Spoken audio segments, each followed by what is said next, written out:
One of the biggest decisions when hiring household staff is deciding whether to pay them hourly or pay them a salary. In most cases, it's best to pay them hourly. Paying hourly simplifies the mandatory record keeping required by the FLSA. This states that hourly workers are non-exempt, which means they qualify for overtime pay. Overtime rate is 1.5 times the hourly rate of an employee and is required if your employee has worked over 40 hours in the work week. There are many different ways to handle a pay cycle.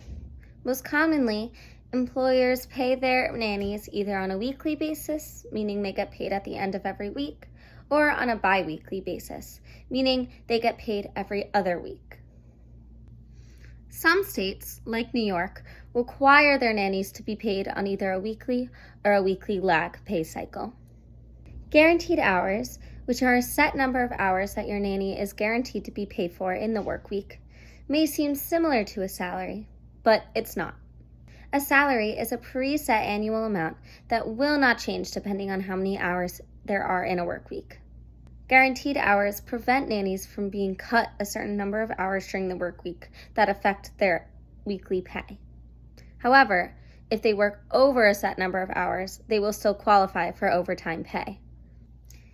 In conclusion, it's best to stick to an hourly rate to avoid any confusion in record keeping and to make sure you're complying with all federal laws. Hope this helps.